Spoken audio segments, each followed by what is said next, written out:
Hey y'all, welcome and welcome back to my channel. It's me, Kia Simone, and we're here to get into Love and Marriage DC, where Monique got her a job other than getting on her husband's nerves. God bless.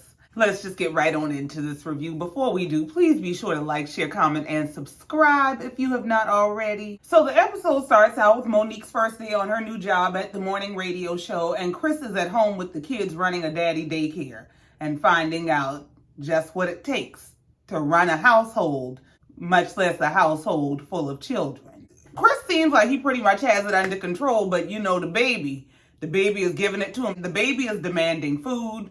The baby speaking patois. Chris trying to tell the baby it's I, not me. No, me say me. Me love saying me. Okay, daddy? So Chris is a child care specialist, a short order cook, an English teacher, a counselor, a housekeeper, afraid and alone. But he's doing a damn good job. God bless him. We move on to see Ashley meeting with her publisher and editor for her upcoming book that she lets us know is going to be a self-help book, but not a self-pity book. If you're looking for a pity party, don't buy a ticket to hers, because that ain't what she doing. She discusses with the publisher that she's unsure about using pictures of herself on the cover because she's been uncomfortable with how she's looked in pictures over the last few years, and she's been trying to deal with herself about getting out of her own way. And when I tell you, I can relate so much. It's actually kind of funny to me that they're having this whole talk about her being an author, about her publishing writing that's sensitive to her, that is personal to her, that is about her life and is intended to inspire other people, and she is struggling to get out of her own way, even down to her not feeling comfortable about how she looked in pictures and things like that, and having to overcome all of that and get out of her own way. I totally relate. Even in terms of this channel, and writers especially are susceptible to imposter syndrome. It is difficult to share your most personal details, your most intimate details of your life. It's difficult to encourage other people when you struggle. And that place is where imposter syndrome thrives, where you don't feel comfortable enough or empowered enough to encourage somebody else because of a struggle that you maintain. Ashley talks about being diagnosed with depression after she had to drop out of school twice because her husband's career was taking off, and she had to put all of her dreams on hold and on the back burner so that she could take care of their kids and the household. She talked about the fact that people look at her life and think she has no reason to be depressed, even though she's grateful for all of the things that she has going on. She has an awesome husband who's a provider. She has beautiful kids. She has a beautiful home and lives a beautiful life. But she was not content with who she was as a person, with what she was contributing to the world, with what she was doing with her own life. I don't think it's possible for me to relate to Ashley more. Like, I really understand where she's coming from. Everything is not always as it seems. And just because a person has what you think is the ideal life or ideal circumstances doesn't mean that they don't have struggles within that life and those circumstances. She talks about not knowing how to end the book because there's not really an end. She's still a work in progress herself, so what she wants the final message to be is basically that we don't have to pretend to be perfect, and love yourself as you are. And she goes on to say that she's really excited about becoming a published author, and that now, even though she struggled with loving herself and being happy with what she saw in the past, that now she looks in a mirror and she is very happy with what she sees. You know, you kind of cute, girl. We move on and we see Monique come home from her first day of work, and she greets her son with a kiss. Chris, not so much. She greets him with critiques. Chris asks her how her first day went, and she talks about how it was really exciting to be around people with such good energy, how she's been working toward this for a really long time. Chris lets it be known that, you know, he's always seen a star in Monique. Back when they met, she was doing music and he was thinking about starting a label. And so he's really excited to see things taking off for her now because he's always believed in her.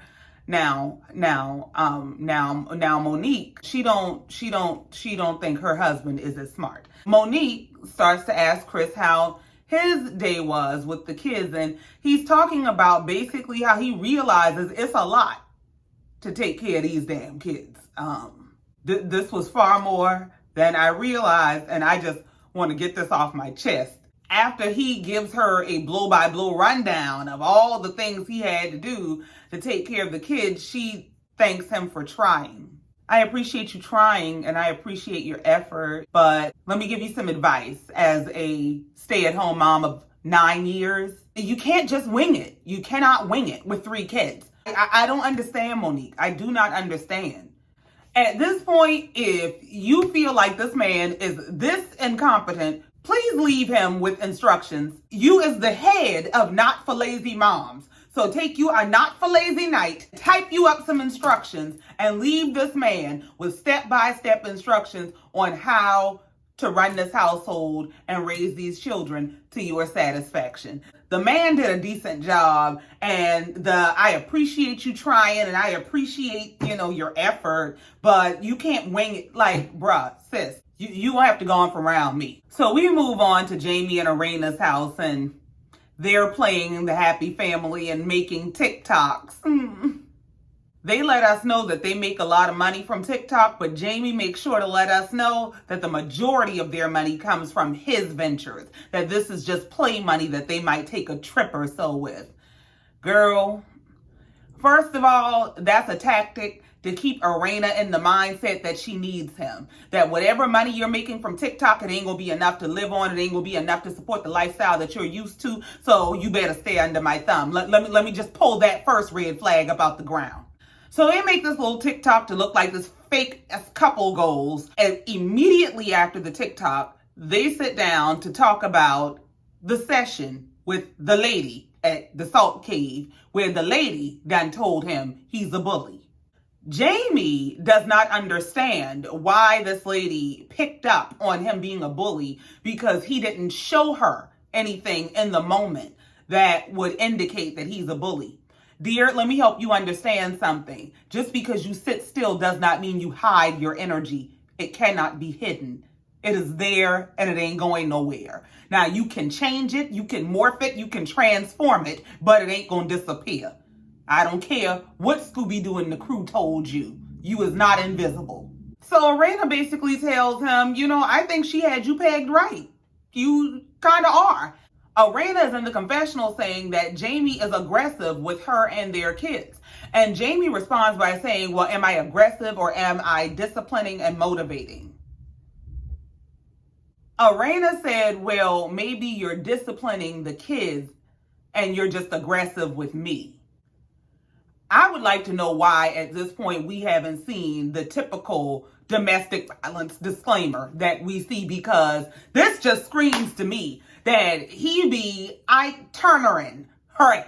So Erana starts explaining to him that maybe this is based in your childhood, like the lady said. There's a reason you're this way. He responds to her by saying, I am the way I am for a reason. I mean, that's not right, but it is what it is. And I get it. I've been reacting this way for 20 years. But, I told you I was raised by my dad, and my dad was tough, and he made me tough. He was the type of guy who would knock you down, see blood, ask you if you okay, and tell you to get up, keep going. And so he made me tough, and it carried into my adulthood. And so that's why I am the way I am, and I do what I got to do. Somebody at this network needs to immediately have some kind of meeting with Erana by herself without this man, so that she knows she has a safe place, and somebody needs to find out what the hell is going on in that house, because something is not right. Jamie basically is telling us he is conditioned to abuse, and because he is conditioned to abuse, he has become abusive. That's what it sounds like to me. This was sickening to watch. What I think this is valuable for is showing you what it looks like behind the scenes of a lot of these people who present these images online like they are so perfect and so happy, because this is what's going on. I've been saying from the beginning of this series, when they're asking, oh, how did you make it to 26 years? We need advice. We need advice. One, y'all don't know what them people done been through. You don't know what kind of marriage they have, and this is not who you want advice from, because this is not the kind of marriage you want. This is more than unhealthy. I believe it's unsafe. This scene comes to an end with them agreeing to go back to see this lady together so that they can continue to work on him and whatever issues he has. Godspeed. So we move on to see Ashley doing a photo shoot for the cover of her book. She looks absolutely beautiful. Ashley has really become my favorite. I really, really like Ashley. She invited Monique to stop by. Monique comes by, and of course, she brings drama with her because she don't believe in coming nowhere empty-handed. So Ashley and Monique sit down to talk. They start out having a conversation about pursuing their personal identities outside of just being so-and-so's wife. Ashley talks about the title of her upcoming book, which is going to be called Do That Shit. And she's calling it Do That Shit because she wants people to understand that self-help is more than just a bunch of friendly affirmations. That affirmations without work is dead. So she wants to encourage you to get up off your ass and put some action behind the affirmations. Somehow, the conversation becomes about Monique and all the things Monique is. And, you know, I'm this and I'm that, and I'm very proud of being this and that and the third. And Ashley says in the confessional, Monique's favorite subject is Monique. And that's okay. I'm going to let her have it because she seems to do well when she talks about herself, but for some reason, when she gets off of that subject onto other people, it gets real messy because she likes to start dropping nuggets and spilling tea and stuff. And sure as shit, in the next breath, Monique is starting shit. Well, you know, I just wanted to talk because I didn't tell y'all everything that was said at lunch with Winter. Ashley said, what was said? What did she say? Because here we go. And Monique goes, well, you know, I don't like people nicknaming my husband. Ashley said, she gave my husband a nickname? Ashley said, Winter Ballhead, better not play with me. Now, what she said about my husband? I said, Lord. Ashley will whoop your ass. Y'all better leave Ashley alone. So Monique comes out and says, you know, we were talking and she called your husband DJ Fun Size. Ashley was tickled as hell. Ashley, well, that shit is funny. She says, you know, I guess Monique expected me to be more upset than I was, but I really don't care enough. See, let me tell you something. That is how you handle a hater. That's how you handle somebody that call themselves bringing bones to your dinner party. I invited you to a nice party, and here you come with these raggedy ass bones. No, you can bag them up and take them back. They're funny to me. Don't drop them all over my damn table. Go on somewhere. So when Monique doesn't get the satisfaction of Ashley getting upset and going in on Winter, she starts going in on Winter. She goes in about all the stuff Winter had to say and how it was brought back to her, and basically that Winter is messy. But here's my thing, messy Monique. Why would you come to this girl's photo shoot with this? Why? Especially a photo shoot that's supposed to be about positivity, self-help, about her upcoming project. Why would you come with this low vibrational bullshit? Just why? So we move on to see DJ Quick and Chris getting together to get foot massages and have guy time. They're getting together to try to release because Quick said, basically God is telling him from every direction possible, you're going to have to slow down, player.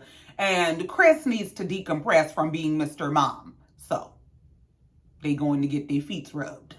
They bond over adjusting to their wives becoming these busy professionals and how much of a change it was for them as men, and especially men in the spotlight who are used to being the center of their world. Chris brings up the whole Salt Cave experience and that he really admired Quick for opening up and talked to him about his struggles with opening up. And Quick explains that he struggles with opening up simply because of his childhood and how he was brought up. That he was told at his mother's funeral that men don't cry. And basically he hasn't cried since, which is really, really, really sad. Quick explains that, you know, even beyond his father, it was the environment that he grew up in, that vulnerability could get you killed. You couldn't open up. You couldn't be soft. And that's basically what he still lives by. That's how he's molded and modeled.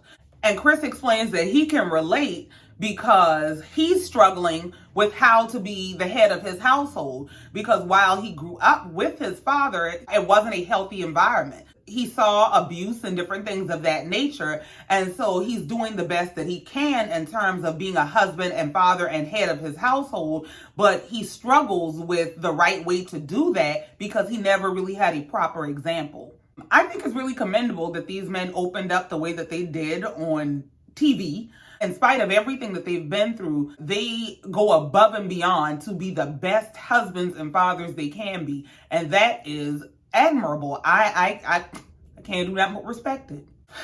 We move on to see Erana going to a med spa to get a consultation for a skinny BBL. First of all, perfection is a plague.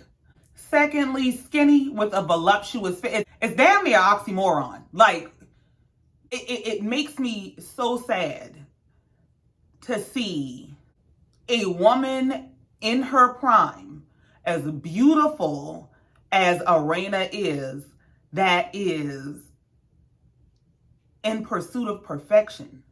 And she represents so many women who die in the pursuit of perfection. And it's a sad thing. It's a sad thing to watch. This woman disrobes and she's essentially perfect, okay? And you can tell she's had, I think she's had a tummy tuck, because you can see the tummy tuck tattoo. She might have had her boobs done and things of that nature. But she is basically perfect. But she is, I don't know if she's dealing with body dysmorphia, which is probably a result of being with this no good ass man for all these damn years, because a man like that does nothing but beat your self-esteem down. There's nothing about a man like that that builds a woman up. So I don't know if she has some body image issue as a result of being with this man for all these years and whatever antics he's pulled, whatever things he's said to her over the years, but she's perfect. In this doctor's office, asking this doctor to cut her up and inject perfection. Ashley has met her for this consultation, and Ashley's telling her the same thing. Ashley said, girl, you're perfect. And she was saying in the confessional that, listen, BBLs and big booties ain't for everybody. Like, little booties matter. Little booties really do matter. After the doctor completes his consultation, as Erana and Ashley are sitting in the office, Erana explains to Ashley that she sits on TikTok and in her real life and looks around and sees all these women that she thinks are perfect, and she's influenced by that. She wants the perfection that she thinks she sees on these other women. And Ashley reminds her, first of all, you're beautiful and you're perfect. You need to see the beauty within. And she says in the confessional that I think what Erana is looking at is that, first of all, people on social media project their best selves. So she's seeing these filtered, photoshopped images of people, and I think that's what she's trying to live up to. It's not realistic, and nobody's perfect. It is heartbreaking and mind-blowing to me. So they changed the subject, and Ashley passes over to Erana the tea that Monique brought her. Ashley tells Erana how Monique brought back this tea that Winter got nicknames for our husbands. She called my husband DJ Fun Size and your husband Red Light Special. And Erana is pissed. Winter gonna get a red light special, all right. It might be red and blue lights, because Erana is ready to whoop that ass. And Erana is pissed because she said when she divulged this to these ladies, she was being vulnerable. This wasn't something for Winter to go around talking, gossiping, and giggling about. She says, I'm going to see her. And so sure enough, the episode comes to an end with Erana going to see sis. Erana and Winter get together to sip tea, break bread, and hopefully don't break no bones. And Erana starts out by asking Winter, how you been? What's been going on? What you been up to? Winter said, I've been in LA. Things have been good. How you been? Once Erana has made her comfortable with a little small talk, Erana jumped straight to it. She said, yeah, I've been good. But what happened at Ashley's event? You said you had heard some stuff about our husbands. What's up? So Winter starts trying to explain, listen, to give this context, I was just talking shit with my girlfriend. So I'm kind of kicking the story to her with my spin on it, talking shit But she took it literally. Like I was saying, oh, we went back and forth like this. But I was really just kind of talking to my girlfriend because me and her been friends for 15 years and I figured I could shoot the shit with her. Erana don't want to hear that shit. Erana said, I don't give a damn how long she been friends with Monique. I wouldn't give a damn if they were sisters. When I share something from a vulnerable space, it's not for her to go running back telling this to Monique. Erana said, yeah, all right, okay. So you saying Monique misunderstood and misinterpreted you. That's what you're saying, right? Okay, good. Because that's what I said. I said Winter's a damn lie. So I'm glad we on the same page. But on the next page, what's this I hear you giving my husband nicknames and stuff? Winter starts trying to explain that, I'm a sarcastic person. And again, I was just talking to my girlfriend and I make a lot of jokes. And so I was joking and I called Ashley's husband, DJ Fun Size. And you could tell she thought she was real cute and funny. And Erana was about to knock that smile off her face. Erana said, but that's not funny and don't nobody want to hear that. She said, why, if I was vulnerable enough to share something with you, why are you running back, repeating it to Monique? Why am I hearing back from Monique something that I shared with you? And Winter said, but you never told me not to say nothing. Erana said, but you should know that. And the episode wraps up with Erana saying, what, Winter, let me ask you something. Do you think you might be fucked up from your last relationship? Do you think it has got your head, you think you might be mentally fucked up? Now, Erana, even if she is, baby, I would like to give you a name tag for you to write pot so that I can introduce you to the kettle. Next week, the guys are going to be meeting with Winter's soon-to-be ex-husband to get to know him better. And then all the couples are going away for a marriage retreat. Monique announces to the whole group once they're there that she invited Winter. And Chris announces that he invited Winter's husband, Kevin.